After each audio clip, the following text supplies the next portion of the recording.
जी हाँ, टुकड़े टुकड़े होगा सीरिया। ये बात मैं नहीं कह रहा हूँ, इजराइल की प्लानिंग है। जो चूड़ीदार सरकार को कमर हिला हिला के सपोर्ट कर रहे थे, भारत पाकिस्तान और अलग अलग इलाकों से जो मुसलमान कुछ लोग हैं, कि बढ़िया हुआ ये सरकार गिर गई। सरकार का गिरना अलग है, ईरान और जो संगठन आज़ादी के लिए लड़ रहे थे उनको वहाँ से निकाल कर इजराइल ने पूरी तरह से सीरिया का हाल बेकार कर दिया। देखिए, सीरिया की जो करंट गवर्नमेंट है जोलानी, वो भले ही हाथ पैर मार रही है कि हम तरक्की करें, हम बहुत तेज़ी से ग्रो हो जाएं, हमारे ऊपर पाबंदी हट जाए, लेकिन चीज़ें पीछे से बहुत ख़राब हो रही हैं।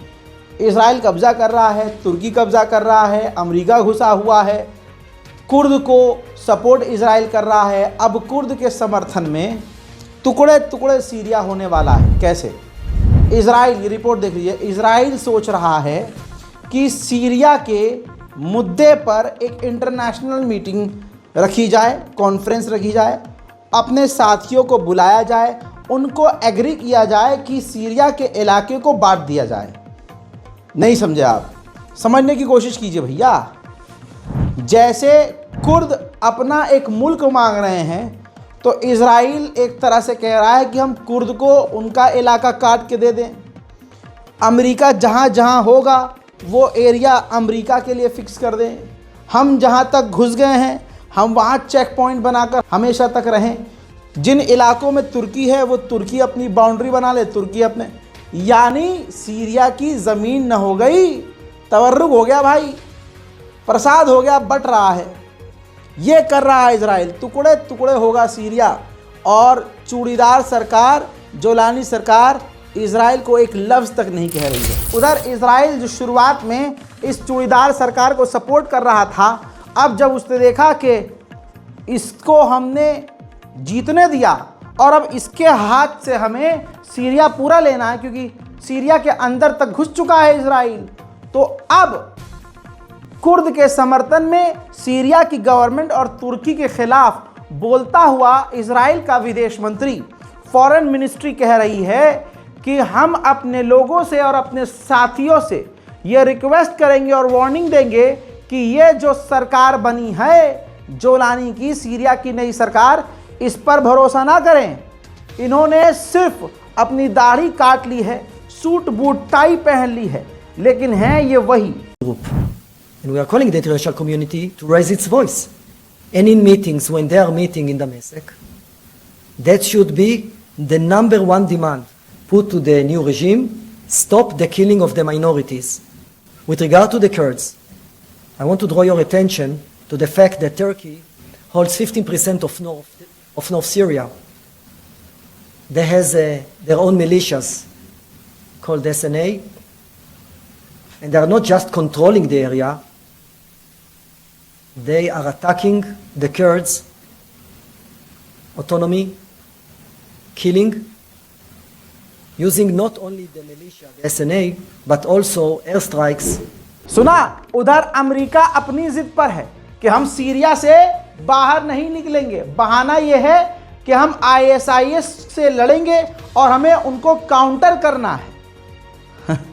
सीरिया तो गया, बशर अल असद की तो ऐसी की तैसी। कहना यह था कि सरकार पलटी जो है और जो सरकार अब आई है उससे बड़ी निठल्ली सरकार तो बशर अल असद की भी नहीं थी। कम से कम बशर अल असद ने अपने दुश्मनों के दुश्मन को दिमाग लगा रखा था, दुश्मनों के दुश्मन को पूरी पावर दी थी अपनी ज़मीन पर कि आओ तैनात रहो। अमेरिका इजराइल की कभी इतनी हिम्मत नहीं थी कि सीरिया के अंदर घुसकर कब्जा कर लें। अब लो, उधर कुर्दिश संगठन खुद चाहता है कि अमेरिका और इजराइल सीरिया में रहें।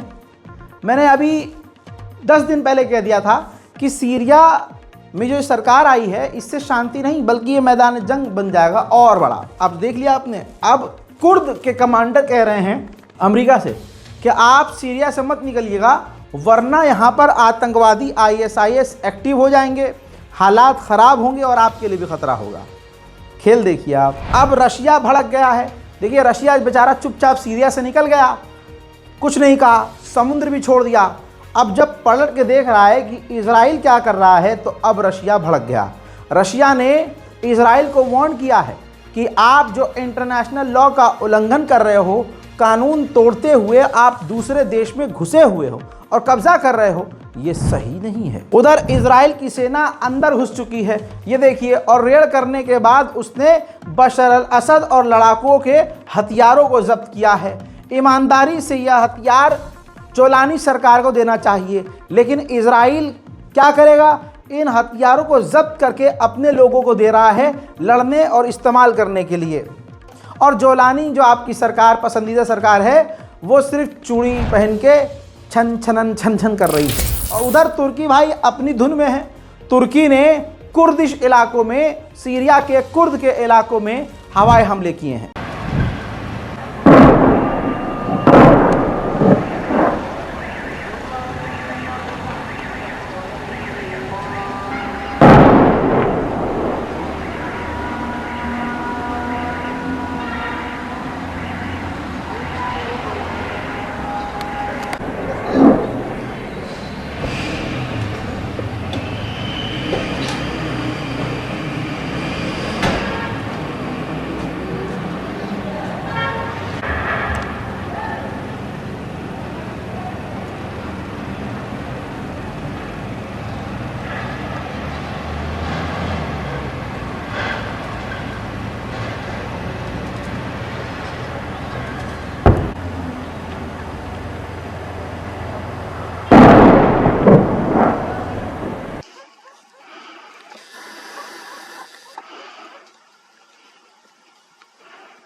उधर यूरोपीय यूनियन ने तुर्की के रास्ते, जमीनी रास्ते से सीरिया को 55 टन मदद भेजी है। अब जो बची कुची सीरिया की नेवी है, नई वाली, उनके पास जो बोट हैं, उसी के जरिए सीरिया के आसपास सीरिया की नई नेवी जो है, जोलानी सरकार की जो फौज है, वो ड्रिल करती हुई देखी गई।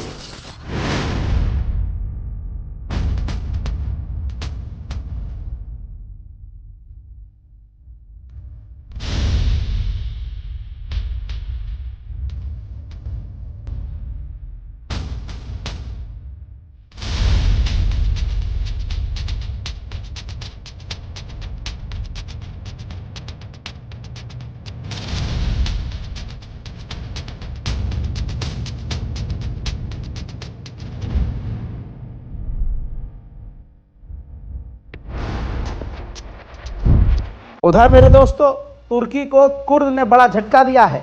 63 तुर्किश फौजी सीरिया की सरजमीन पर कुर्द लड़ाकों के हाथों मार दिए गए हैं। साथ ही कुर्दिश लोगों को बड़ा तगड़ा जो है सक्सेस मिल रहा है और तुर्की की फौज कुर्द के आगे टिक नहीं पा रही है। बताना चाहूँगा, ये देख लीजिए, बल्कि दिखाई रहा हूँ, ये तुर्की की फौज है जो गिरफ्तार कर ली गई है कुर्द के द्वारा, यानी मार भी दिए और उनके जिंदा तुर्की के सैनिकों को गिरफ्तार भी कर लिया गया है। हजरात मोहतरम, लेबनान का राष्ट्रपति वो बन गया है जिसे अमेरिका चाह रहा था।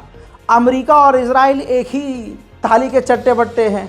अब देखिए, जो लेबनान की सरकार नई आई है, आप स्क्रीन पर देखिए, इजराइल के विदेश मंत्रालय के द्वारा मुबारकबाद दी गई है। ये इतिहास में पहली बार आप देख रहे हैं कि लेबनान के राष्ट्रपति को इजराइल मुबारकबाद दे रहा है और कह रहा है कि बड़ा अच्छा हुआ, नई सरकार से हम काफ़ी खुश हैं और हमें उम्मीद है कि स्टेबिलिटी की, सिक्योरिटी को लेकर ये जो नई सरकार है हमसे कोऑपरेट करेगी, मिलकर काम करेगी। यानी इजराइल इलीगल तरीके से लेबनान में मौजूद है और लेबनान के नए राष्ट्रपति को ये मक्खन लगा रहा है।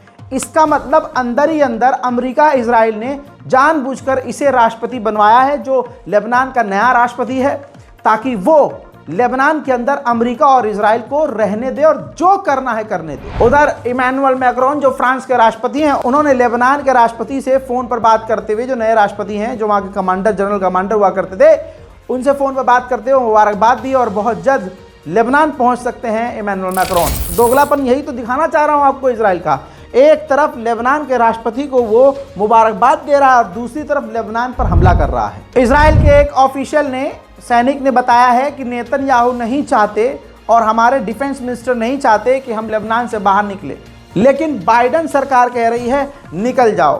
अब हमें इंतजार है ट्रंप का कि ट्रंप जब गद्दी पे बैठेंगे तो हालात क्या बनेंगे। पूरी दुनिया का सबसे बड़ा इंटरनेशनल क्रिमिनल कोर्ट जो देशों के ऊपर केस करता है, देशों के खिलाफ कार्रवाई करता है, बड़े बड़े इंटरनेशनल नेताओं के खिलाफ, प्रधानमंत्री, राष्ट्रपति के खिलाफ बड़े बड़े मुद्दों पर चर्चा होती है और इंटरनेशनल क्रिमिनल कोर्ट की काफ़ी बहुत तगड़ी मान्यता है।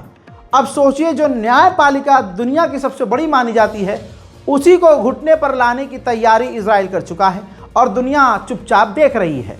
हजरात मोहतरम, आखिरकार आईसीसी के खिलाफ बिल पारित हो गया है अमेरिका की संसद में और अमेरिका पूरी तरह से प्लान कर चुका है और अमेरिका के सांसद ने कसम खाई है, जितने भी सांसद हैं, कि आईसीसी इंटरनेशनल क्रिमिनल कोर्ट को हम इतना बुरा हाल इसका कर देंगे कि ये घुटने पे आ जाएगी। हजरात, फिलहाल के लिए इतना ही। जल्दी से रिपोर्ट को शेयर कीजिए, अपनी राय कमेंट में जरूर लिखिए। मैं हूं रजा और आप देख रहे हैं रजा ग्राफी अनस्क्रिप्टेड। जय हिंद।